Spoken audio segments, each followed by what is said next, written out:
Hello and welcome back. We are doing a post-race stream after Austrian Grand Prix, the Red Bull circuit, Red Bull's home race. So yeah, my race rating is 8.5. It was a very good race. We just had little bit missing, like the battle for the lead, because Max was just flying away, which is just a common occurrence at this point. So yeah, it's not a huge surprise that Max is flying away, but one thing is to keep in mind that the gap is getting closer and closer. So yeah, we might end up, having a good race. But it was a crazy race. It was just not a crazy race. It was crazy race after the race also. We had so many penalties flowing in. Like, yeah, it's just like stewards are like, you take one, you get a penalty. Yeah, they were on fire today. I mean, yeah, they were just on it this race weekend. Even after the race was over, after 4 hours, I think, if I'm not mistaken. Yeah, we all the most of the results changed. So like, yeah, I don't want to see that happen, but well, it is what it is. F1, FIA, just, yeah, it is what it is. We got to just get adjusted to that, the fact that they're gonna be very inconsistent and very late. Basically, yeah, we just have to adjust to the fact now. Yeah, so, well, yeah, let's go. W drive of the week is Lando Norris, man. That McLaren upgrade is looking good. And of course, Lando Norris hype train, so McLaren hype train. Yeah, I'm not sure the McLaren is good enough to compete with the Ferraris and the Mercedes, but it sure is ahead of Alpine, I think, if I'm not wrong. I think it's well clear of the Alpine, so yeah, that's interesting. But yeah, less about the McLaren, but yeah, Lando Norris putting in P3 in sprint shootout. So he had a pretty bad sprint race because he got locked in and anti-stall kicked in apparently, because both the Red Bulls were way too busy pushing each other off the track. So yeah, that just happened and Lando lost a lot of position. It could have been worse, but yeah, he lost a lot of position. So that that is not nice, but yeah, well, happens. Yeah, it happens sometimes. And yeah, but he qualified P3, P3 in sprint shootout. That is a huge amount. Like, ahead of Ferrari, Mercedes, and Aston Martin at this point is, yeah, I mean, to be honest, Aston's race pace was nowhere. I mean, qualifying was also nowhere. Mercedes also a big stinker. I don't know what they were doing, but yeah, Lando Norris did a great job putting it. Yeah, he just did a overall great job this race weekend. It's just classic Lando things. This shows that if the car is given to him, which has the pace, then he is good enough to, be up there and be consistently up there. So yeah, Lando also snitching about Hamilton's track limits. Yeah, so that is interesting. Track limits was the most talked point of this weekend. So yeah, and Lando managed to stay with Carlos Sainz. Like, he just hooked his car up to Carlos Sainz's, and Carlos was just towing him along, but could not keep it for a long time because Perez came at him. So yeah, Perez, Red Bull is quite fast at this point, but I think the 8-year period is gonna affect Red Bull, and hopefully other teams catch up. That's the hope, but you never know. So yeah, a few honorable mentions in W Drive will go to Sainz and Leclerc, Ferrari. Actually, they did a good job. But yeah, Ferrari driver Sainz was actually faster than Leclerc this time. He has been faster for last 2 weeks, I think. 2, 3 races, I think he has been fast. He has been the faster driver at the Ferrari. So yeah, Sainz is looking good. Yeah, he had pace. I think he should have been let through, but well, we'll talk about it when we come to Ferrari. I think he should have been let through because yeah, he had the space on Leclerc, and I mean, even though he was in the DRS range, used with the help of DRS, he was able to keep up. But yeah, I think he should have been allowed to pass him and see what his pace would have been, because then we could have actually had a battle for lead probably. But yeah, well, Ferrari just wanted to yeah, play it safe. But previously, when Leclerc has asked whether he could get past Sainz, they have let Leclerc pass. So yeah, Ferrari's favorite golden boy. So they are not gonna let Charles look bad, I guess. So yeah, but yeah, I think Charles was faster in the second and third stint, but yeah, first stint he was not that great. So yeah, that is the thing. And yeah, let's go L drive. L drive of the week is, of course, is it really a doubt after looking at the penalty? 30 seconds worth of penalties for Esteban Ocon. 30 seconds. So that's basically 70 laps, if I'm not wrong. And out of 72 laps, the whole race. So 72 only, right? Right? Yeah, 71 laps. And that's almost like 70 laps worth of penalties. So, yeah, I think, yeah, that there's nothing more to say about that. Like, yeah, just like the worst part is he got to know after the race. So yeah, that's the worst part, because if he had known when the race was actually happening, then I think he could have done something about it. He would have probably stayed more within the track limits. But yeah, he just got massively screwed over by the FIA. So just FIA things. And few mentions in L Drive is gonna be Nick DeVries.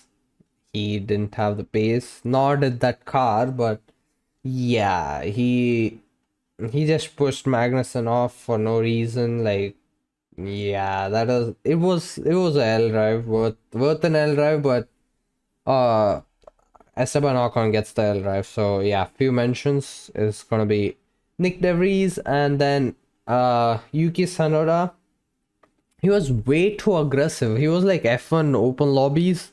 He just went for the move, playing against 0% AI. He just went for the move out around the outside, around the inside, and then he was like, "Damn, I'm really playing it on 0% AI," and then ended up locking up and braking way too late, going into the gravel, and then after that, he also lost his wing. So yeah, after that it was kind of race over. He didn't have much to gain after that. So yeah, I think, yeah, and Valtteri Bottas and Joe Gagnon. I don't know. Alfa Romeo is nowhere to be seen. So that is very interesting. I just don't see them in the race enough. So yeah. So now let's go to L team of the weekend. So L team has to be Mercedes. They just didn't know where the setup was. Lewis was complaining about the car, and George qualifying wasn't great. At least in no wait, George's qualifying wasn't great in both the weekend, right?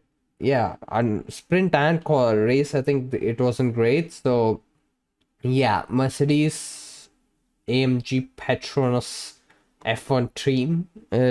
Okay, I don't even know what they're called at this point. They changed their name so many times. So yeah, Merc, not that great. Their car wasn't there, and yeah, it just sad to see that we didn't have a fight for P2 properly. We didn't have a fight to P2 properly. Being a works team, you should be generally a little bit faster than your supplier teams. What are they called? I don't know actually. Yeah. So basically, McLaren and Aston Martin were slightly faster than Mercedes this weekend.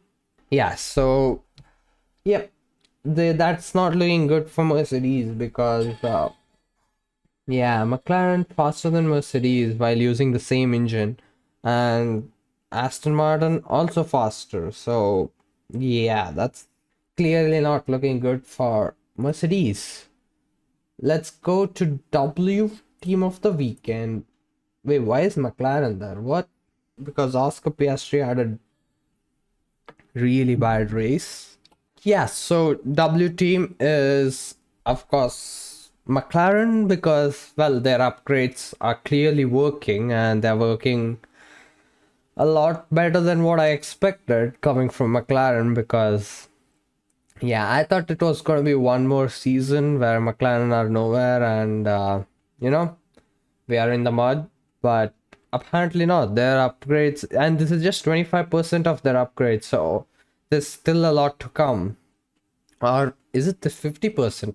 I don't know, but yeah, just a start of few upgrades coming through because in Silverstone they're going to put one more, and after that they're going to put one more. So yeah, they're going to be it's going to be fun watching McLaren.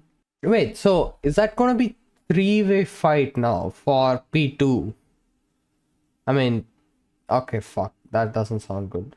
But yeah, I think it's going to be three team battling for P2 now because Aston Martin, no, wait, four actually then. Aston Martin, Mercedes, and Ferrari, McLaren. So yeah, that's about McLaren. But let's see. I mean, McLaren will score lots of points because, well, Oscar Piastri is on pace with Lando Norris. So yeah. So this is the list of people who got penalties post race, which is quite a huge amount of penalties given after the race. And yeah, many drivers came in criticism of the penalty system because they were handed the penalty after the race, so they couldn't really do anything about it. Carlos Sainz 10-second penalty, Hamilton 10 seconds, Pierre Gasly 10 seconds, Albon 10 seconds, Esteban Ocon 30 seconds. Isn't it? Yeah, 30 seconds. Logan Sargent 10, Nick DeVries 15, Yuki 5 seconds. Very good.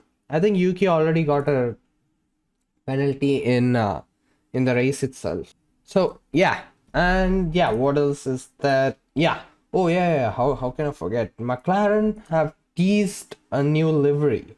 So this is the livery McLaren have teased, and damn, I actually like it. The chrome looks good.